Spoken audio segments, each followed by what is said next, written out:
For the Indian economy and business, 1994 was a year of renewal of a promise and consolidation of a hope. A hope that was kindled 3 years ago when the Narasimha Rao government decided to usher in a wave of liberalization of the economy. It was a year of braving fresh challenges, which came by the dozen as Indian industry put up its best performance ever. And a year when the consumer was king, with a whole range of Indian and foreign brands to choose from. 1994, though, hasn't ended on the best of notes. The humiliating defeat of the ruling Congress party in the assembly elections in Andhra Pradesh and Karnataka and the consequent upheavals in the organization in December have left a big question mark over the fate of the economic reforms. Would the Rao government still pursue them in full earnest, and if so, would they be considerably watered down? As the country waits with bated breath for an answer to these crucial questions, all sights are now set on the February assembly elections. What kind of budget can the country expect now that the Congress seeks to project a more pro-poor and voter-friendly image? You will see tariff reduction. You will see most probably the insurance sector may be opened up. You will see the further opening up of the capital market. Maybe there is a possibility of a capital account convertibility as well. But on key issues like the exit policy for labor, I do not think there will be any announcement to that effect. India couldn't have wished for a better beginning to 1994. The Prime Minister, Mr. P.V. Narasimha Rao, was asked to deliver the valedictory speech at the World Economic Forum at Davos in January. This singular honor was bestowed on him only because the captains of the world's major industries who comprise this forum realize that India is truly committed to its liberalization program. It's not as if we did anything out of helplessness. No. We did everything as a result of a deliberate choice. The World Economic Forum descended on New Delhi in November again for its India meet, providing the country's industry with yet another opportunity to showcase its strengths to the world community. The same mood had been generated by the fourth successive union budget presented by the Finance Minister Dr. Manmohan Singh. It introduced a cut on income and company taxes, as well as the expansion of the rupee's convertibility to the current account. Customs duty was reduced from the earlier 85% to 65%, and a simpler excise duty structure introduced. An interest rate of 1% on term loans was also proposed. One area that caused concern, however, was the increasing fiscal deficit, and analysts expect that Dr. Singh will find it difficult to contain it this year as well. But the most significant event of the year that will change the way business is done throughout the world was the signing of the General Agreement on Tariffs and Trade, GATT. But GATT wasn't welcomed by India's farm lobby, as it believed that its proposals would be inimical to its interests. The country witnessed widespread protests while the opposition attacked the government in parliament. But the government ultimately managed to overcome the crisis and convince the nation of the inherent advantages. Without rule-based multilateral trade arrangements, bilateral trade arrangement would always put developing country like India in a disadvantageous position. I will give you a simple example. China opted out of GATT in 1949. Today, they are standing in the queue since 1986 to be a full-fledged member of GATT. The year saw more tie-ups between international companies and Indian industry. Brands such as Kellogg's, Coke, etc. became household names, while power giants like Enron and consumer electronics leaders like Sony and Panasonic registered their presence in the country. The bulk of these foreign investments were in the sectors of power, the transport industry, chemicals, textiles, and industrial machinery. However, the last week of the year saw the breaking up of the tie-up between Coke and Parle, an indication that the marriage between multinationals and Indian companies may not be a bed of roses after all. The aviation sector was the first to feel the effects of the liberalization this year. As a New Year gift to the air taxi operators, or ATOs, the government repealed the Air Corporation Act of 1953. And in November this year, it conferred upon 6 ATOs the right to operate as scheduled airlines, thus putting them on par with Indian Airlines. Initiatives were taken by the government in other areas of the economy as well. The telecom policy announced in September restricted foreign equity participation to 49%, while setting up a telecom regulatory authority of India.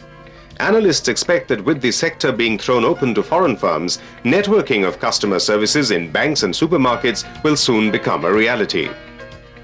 All the banking services, consumer identification services, these are not there today in India. As soon as you have private, efficient, contest and extension of network, you are going to see much higher growth in those industries. The drug policy announced in the same month brought down the number of drugs under price control from 142 to 73, while automatic approval was announced for foreign technology agreements for all products except those produced by the use of recombinant DNA technology. After last year's debacle, Indian space scientists too had something to cheer about. The second development flight of the Polar Satellite Launch Vehicle, PSLV-D2, took off successfully, raising Indian hopes of tapping the global launch vehicle market in the near future.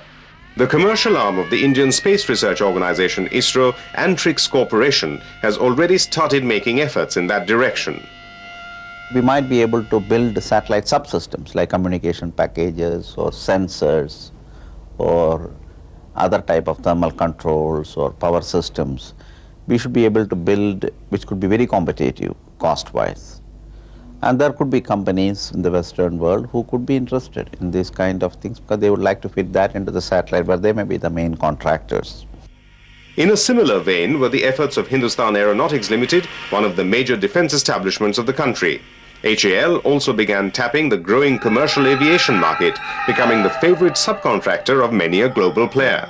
Aggressive marketing has borne fruit, as in 1993-94, HAL's sales zoomed to 10.8 billion rupees, or $362 million, from 3.2 billion rupees, or $107 million, in 1983-84.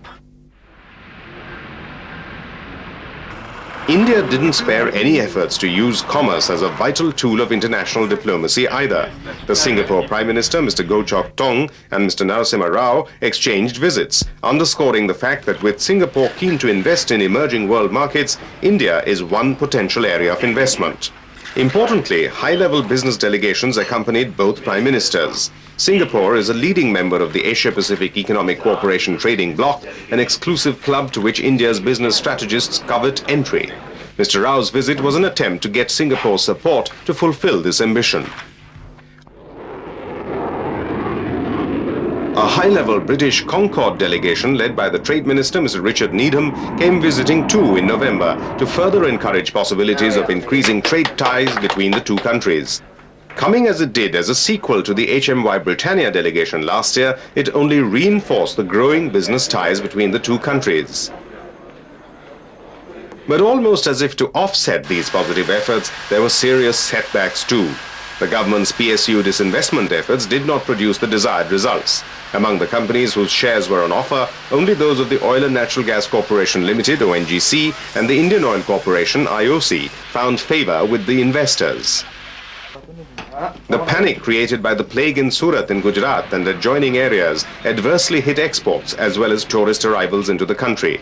Many foreign airlines, especially from the Gulf states, cancelled flights to and from India, and exports of meat, rice and other commodities to the Middle East countries came to a halt.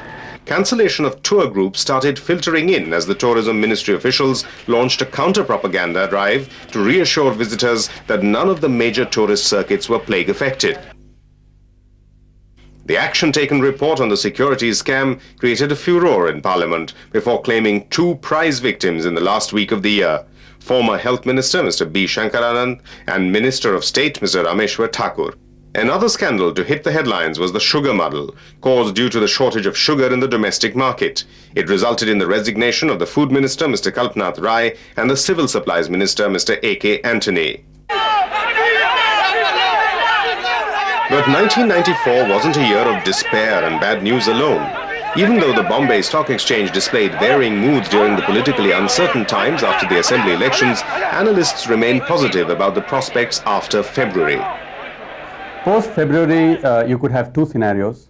The Congress debacle continues, in which case we are going to have major question marks about the capability of the ruling party to come back to power at the center.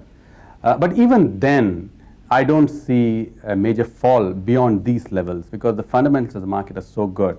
The other scenario is that Congress, as they fared very well in the earlier elections, repeats that in Maharashtra, Gujarat and other states, in which case there will be a very bullish element.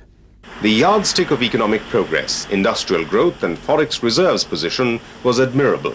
A Confederation of Indian Industry CII survey showed that most sectors of Indian industry are out of recession. It was also projected that the fiscal year 1994-95 would end with a growth rate of around 8%. The forex reserves position improved to 570 billion rupees or $19.4 billion. As the year ends, it is time to look back on this rather mixed bag. The election results have taught a few important lessons: that inflation remains a sensitive issue with the electorate, and that the common man should be able to see some tangible benefits for himself out of the reforms. How well the government is able to absorb these lessons and work towards the building of India Incorporated will therefore be the challenge of 1995.